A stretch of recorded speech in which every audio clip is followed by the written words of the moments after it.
तो गाइस कैसे हैं आप सब लोग। राइज ऑफ एमरल्ड के एपिसोड 34 के साथ हाजिर हो। तो लास्ट एपिसोड के एंड पे हमने देखा था कि हमारा लीजी फैसला करता है कि वो सेक्युलेशन में जाने वाला और वो गोस्ट पवेलियन में जाएगा और वो गोस्ट पवेलियन के दरवाजे के बाहर आकर खड़ा हो जाता है, जबकि हुरन उसे कहता है कि बता लीजी फिर से यहाँ पर सोच लो, यहाँ पर गोस्ट रहते हैं और गोस्ट जो है वो तुम्हारी सोल को अंदर से खा जाएंगे, तुम्हें यहाँ पर नहीं जाना चाहिए, ये घर वाकई में बहुत ज्यादा हॉन्टेड है, तुम्हें नहीं जाना चाहिए। तो हमारा ज़ूफेन उसे कहता है कि मुझे ऐसा बिल्कुल भी नहीं लगता। वो प्रिंसेस से पूछता है, प्रिंसेस मुझे ये बताओ क्या तुम्हें भी ऐसा लगता है कि ये घर हॉन्टेड है, यहाँ पर भूत हो सकते हैं? तो वो कहती है कि नहीं, मुझे ऐसा बिल्कुल भी नहीं लगता। क्या तुम ऐसा यहाँ पर मजाक कर रहे हो? मैं एक प्रिंसेस और मैं यहाँ पर किसी किस्म के भूतों से बिल्कुल भी नहीं डरती, मैं सिर्फ और सिर्फ यहाँ पर कल्टीवेशन को मानती हूँ। इसी के साथ ही हमारा लीजी उसे कहता तो फिर ठीक है चलो अंदर चलते हैं। हमारा लीजी जाकर दरवाजे को खोलता है, जबकि हुरन अभी भी उसे कहता है कि तुम्हें बहुत ज्यादा केयरफुल रहने की जरूरत है, अगर तुम लोग बाहर नहीं आए तो फिर मैं क्या करूंगा।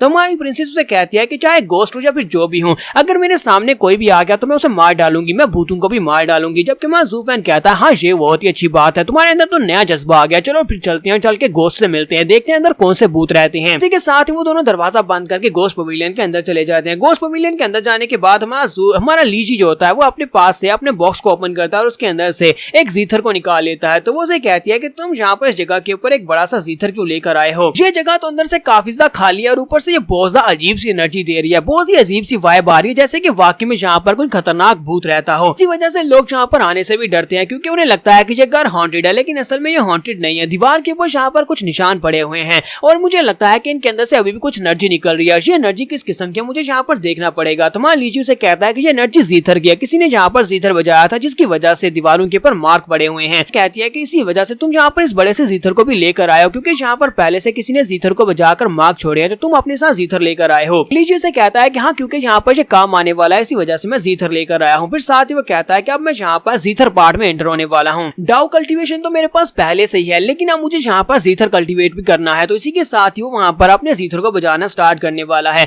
जबकि हमारी प्रिंसेस उसे कहती है लेकिन ऐसा कैसे हो सकता है, क्योंकि जीथर बजाने के लिए किसी का बहुत ज्यादा जेंटल होना जरूरी है। जीथर एक म्यूजिक है और म्यूजिक एक आर्ट होता है जिससे हमें सुकून मिलता है, और जीथर को बजाने वाला बिल्कुल वैसा ही होना चाहिए जो कि बहुत ज्यादा नरम दिल और बहुत ज्यादा खास होना चाहिए। क्या तुम्हें लगता है कि तुम्हारे अंदर ऐसी कल्टीवेशन है? तुम तो ऐसा बिल्कुल भी नहीं कर पाओगे। तो वो उसे कहता है कि हम ऐसा कर सकता हूँ, और इसी के साथ ही वो जीथर को बजाना स्टार्ट करता है और बहुत ही बुरा और बेढंगा सा जीथर को बजा रहा होता है। प्रिंसेस चिल्लाकर उसे कहती है ये क्या बकवास हो रही है, प्लीज इसको बंद करो, क्या तुम इसे एक राइम कहती हो? ये कोई भी म्यूजिक नहीं है, बल्कि तुम सिर्फ और सिर्फ यहाँ पर उसके ऊपर अपनी उंगलियां चला रहे हो। तो जैसे वहां पर वो जीथर को बजाता है बेढंगे अंदाज में, तो वहां पर उन्हें पीछे से आवाज आती है, तो वहां पर पीछे उन्हें भूत की आवाज आती है। तो भूत उनसे कहता है कि यहाँ पर क्या हो रहा है, क्या तुम यहाँ पर जीथर को खराब करने की कोशिश कर रहे हो? जीथर एक आर्ट है, जीथर एक म्यूजिक है, और तुम यहाँ पर उसकी बैंड बजा रहे हो। प्रिंसेस कहती है कि अभी भी यहाँ पर किसने बात की, मुझे लगता है कि यहाँ पर किसी और को भी तुम्हारी जीथर की टून बिल्कुल पसंद नहीं आई। और इसी के साथ ही वहां पर से धुआं निकलता है, दीवार के अंदर से धुआं निकलता है, और धुआं निकलने के साथ ही वहां पर वो धुआं एक फॉर्म लेता है। फॉर्म लेने के बाद वो एक बड़ा सा मॉन्स्टर बन जाता है। इसी से अपनी तलवार निकाल लेती है और कहती है कि यहाँ पर तो वाकई में एक बड़ा सा मॉन्स्टर है, चलो फिर इसको जल्दी से खत्म करते हैं। तो लीजी कहता है हाँ क्यों नहीं,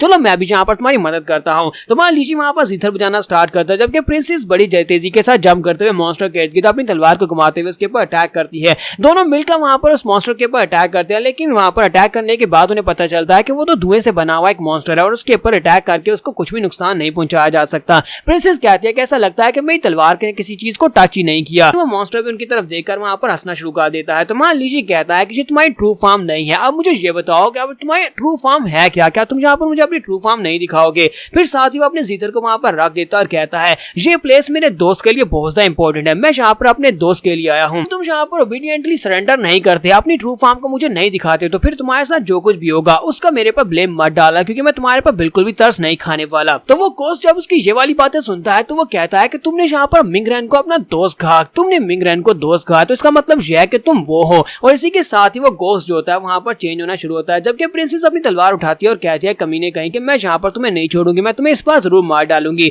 जबकि मां लीजी चिल्लाकर उसे कहता है कि वहीं पर रुक जाओ, हमारा काम बन गया है। लीजी उसे कहता है कि मैं यहाँ पर तुमसे बात कर रहा हूँ, तुम यहाँ पर मॉन्स्टर फार्म में हो, लेकिन असल में मुझे पता है कि तुम कौन हो, क्या तुम सूजू ही हो? मॉन्स्टर उसकी बात सुनने के बाद वहां पर शर्माना शुरू कर देता है और कहता है कि तुम्हें इस बारे में कैसे पता चला कि मैं सोयू ही हूँ? तो मां लीजी उसे कहता है कि हाँ वाकई में तुम ही हो, मुझे अच्छी तरह से पता है कि तुम ही हो। प्रिंसेस भी बहुत ज्यादा हैरान होती है और कहती है कि ये क्या, इस मॉन्स्टर का नाम लड़कियों जैसा क्यों है, वो भी क्यूट लड़कियों जैसा, ये तो वाकई में बहुत ही प्यारा नाम है। और इसी के साथ ही मॉन्स्टर वहां पर वापस से मॉन्स्टर फॉर्म में आने वाला है। तो वो उसे कहता है कि तुम दोनों यहीं पर रुको, मैं अभी यहाँ पर अपनी रियल फॉर्म में आती हूँ। और इसी के साथ ही वो एक लड़की में चेंज हो जाता है और बहुत ही खूबसूरत सी लड़की। तो वो कहती है मेरा नाम सू यू ही है, मैंने यहाँ पर आने वाले लोगों को भगाने के लिए मॉन्स्टर फॉर्म ली थी ताकि सभी लोगों को यहाँ पर से डराकर भगा सको। इसी वजह से कोई भी यहाँ पर अब नहीं आता, उन्हें लगता है कि ये गोस्ट वैली है। तो सूही उसे कहती है कि प्लीज मुझे माफ करना, मैंने यहाँ पर तुम्हें मुश्किल में डाल दिया। तो प्रिंसेस उसकी तरफ देखती है और कहती है जिस मॉन्स्टर के बारे में पिछले कई सालों से यहाँ पर कहानियां बनाई जा रही है कि यहाँ पर एक मॉन्स्टर रहता है जो कि इंसानों को मारता है, क्या वाकई में वो मॉन्स्टर एक खूबसूरत लड़की है? तो सूही यहाँ पर माई लीजी से बात करते हुए उसे कहती है कि छोटे दोस्त मुझे ये बताओ, क्या तुम मिनरैन के कोई दोस्त हो? क्या तुम उसे जानते थे? तो माई लीजी उसके कान में उसे कहता है कि क्या बातें किए जा रही हो,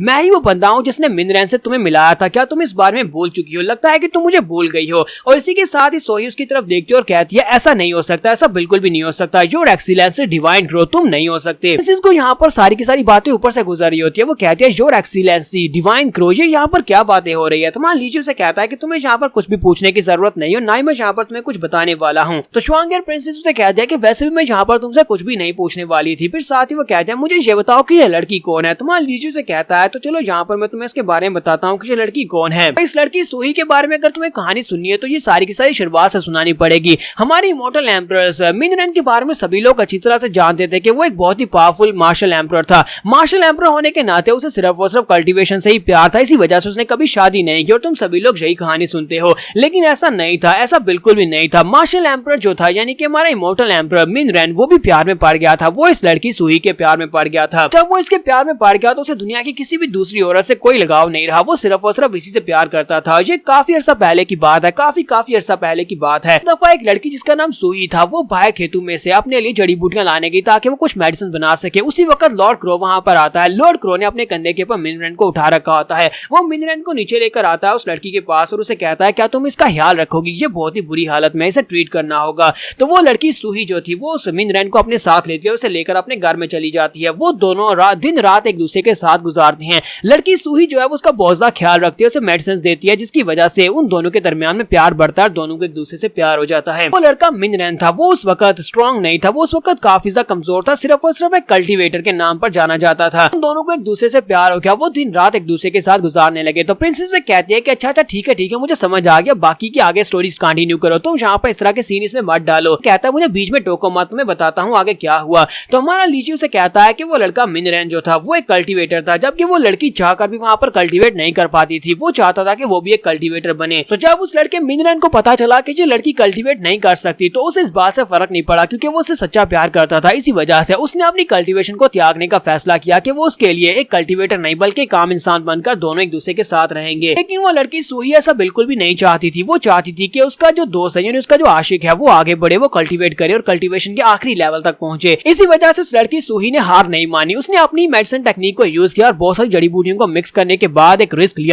लिया जिससे उसने अपनी कल्टीवेशन को एक्टिवेट कर लिया और उसके पास भी अब कल्टीवेशन थी। उस लड़की ने वहां पर जीथर को कल्टीवेट किया, जीथर की कल्टीवेशन को वो यूज कर पाती थी और इसी वजह से अब वो आगे बढ़ रही थी। और इस बात से मिनरैन बहुत ज्यादा खुश हुआ कि फाइनली उसे यहाँ पर एक ऐसा पार्टनर मिल गया था जो ना सिर्फ उससे प्यार करता बल्कि उसी की तरह कल्टीवेटर था और दोनों यहाँ पर इकट्ठे बैठकर कल्टीवेट करते और अपने आप को स्ट्रॉन्ग बनाते थे। इसे पता था कि एक दिन वो लड़का जो था वो बड़ा होने के बाद इमॉर्टल एम्परर मिनरैन बन जाएगा और वो लड़की इमॉर्टल क्वीन बन जाएगी, जिसे इमॉर्टल जीथर क्वीन कहा जाता है। लेकिन अब यहाँ पर सवाल यह है कि सूही के साथ हुआ क्या, इसके साथ हुआ क्या जिसकी वजह से वो दोनों एक दूसरे के साथ मिल नहीं पाए और कभी भी उन दोनों की शादी नहीं हो पाई। तो यहाँ पर हम लोग अपनी एपिसोड 34 का एंड करेंगे और नेक्स्ट एपिसोड में इस कहानी को कंप्लीट करेंगे कि आखिर इन दोनों की शादी क्यों नहीं हो पाई। तो यहाँ पर एपिसोड का एंड करेंगे।